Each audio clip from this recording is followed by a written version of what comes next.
आज हम high school मुख्य परीक्षा 2024 विषय संस्कृत बी सेट का वार्षिक प्रश्न पत्र हल करेंगे। तो देखते हैं, इसमें पहला प्रश्न उचित विकल्प चित्वा लिखत। पहला है तस्मिन् इत्यस्मिन् पदे वचनम अस्ति, तो उत्तर होगा अ एक वचन। दूसरा अस्माभिः सर्वदा सत्यम वक्यतम इसमिन् वाक्ये अव्ययम अस्ति, तो सही होगा सर्वदा। तीसरा है अधोलिखितेषु शब्देषु अव्ययम नास्ति, इसमें अव्यय नहीं है, तो स उत्तर होगा रमा। चौथा है बालकान इतस्मिन् पदे विभक्ति अस्ति, तो वह है द्वितीया। कौन सी होगी? द्वितीय विभक्ति। फिर धेनवः अस्मिन् पदे वचनम अस्ति, तो वो होगा एक वचन। नदीनाम इत्यस्मिन् पदे विभक्ति अस्ति, तो सही उत्तर होगा षष्ठी। प्रदत्ते शब्दे रिक्त स्थानीय तृतीयम, देखते हैं इसको रिक्त स्थान।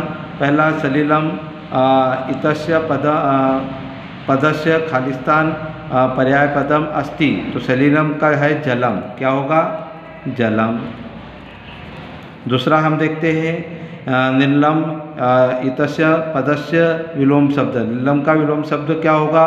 तो नीलम का होगा सलम, समलम, लम। तीसरा होगा सुलभः इतस्य पदस्य विलोम अस्ति, सुलभ का क्या होगा? दुर्लभ, क्या होगा? दुर्लभ, दुर्लभ, दुर्लभ। उसके बाद शीघ्रम इतस्य पदस्य पर्यायवाची अस्ति, तो शीघ्रम का क्या होगा? सत्वरम, सत्वरम। उसके बाद अश्वः श्वेत अश्वः धावति इसमिन् वाक्ये खालिस्तान विशेष अस्ति, तो विशेषण क्या होगा? श्वेतः, क्या है? श्वेतः।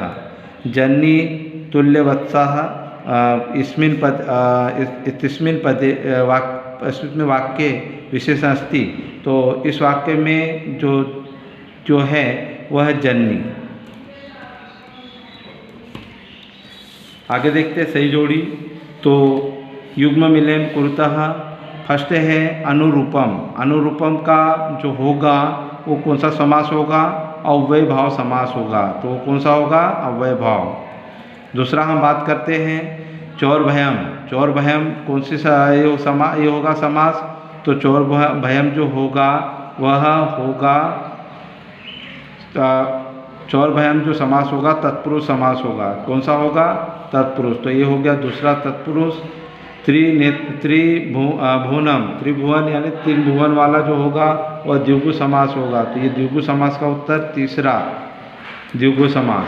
चौथा पुस्तकालय में कौन सी संधि होगी? पुस्तक धन आलय, दीर्घ स्वर संधि, यानी उसका उत्तर होगा, चौथे का उत्तर होगा दीर्घ स्वर संधि।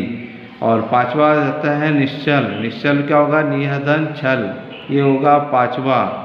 और सूर्योदय, सूर्योधन उदय, गुण स्वर संधि, यानी ये होगा छठवा। इस प्रकार से हमने सही जोड़ी देखी संस्कृत में। अब एक पदेन वाक्यम उत्तर लिखित, एक पद वाक्य में लिखते हैं। तो पाधन कत्वा में कौन सा है? तो पठित्वा है। कौन सा है? पठित्वा। फिर अनिशम महानगर मध्य किम प्रचलित, तो कालया चक्र, कौन सा है? उसका उत्तर होगा कालया चक्र। फिर दुर्बले सुतो कस्या अधिका कृपा भवति, तो मातुः, कस्या की जगह क्या आएगा? मातुः। उसके बाद पिता पुत्राय बाल्ये किम यच्छति, तो विद्याधनम, क्या आएगा? विद्याधनम। पांचवा आदाय इसमिन् पदे कः प्रत्यय अस्ति, तो लेप प्रत्यय अस्ति। और कथितुमुन यस्मिन् पदे कः प्रत्यय अस्ति, तो तुमुन प्रत्यय अस्ति। ये थे हमारे चौथा प्रश्न। अब पांचवा प्रश्न की बात करते हैं।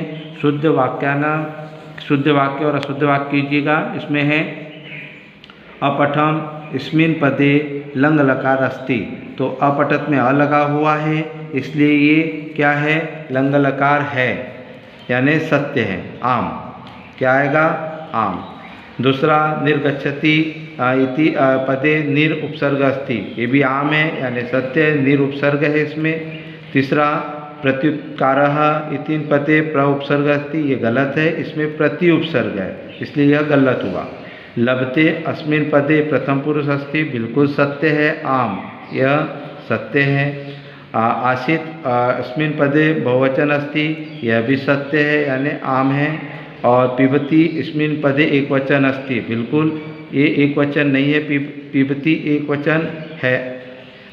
पिबती इसमिन् पदे एक वचन नास्ति दिया हुआ है, नहीं है, तो ये एक वचन है, इसलिए ये क्या होगा, न होगा। तो आज हमने संस्कृत के वार्षिक प्रश्न पत्र 2024 को हल किया, जो हाई स्कूल मुख्य परीक्षा 2024 बोर्ड परीक्षा का था। धन्यवाद।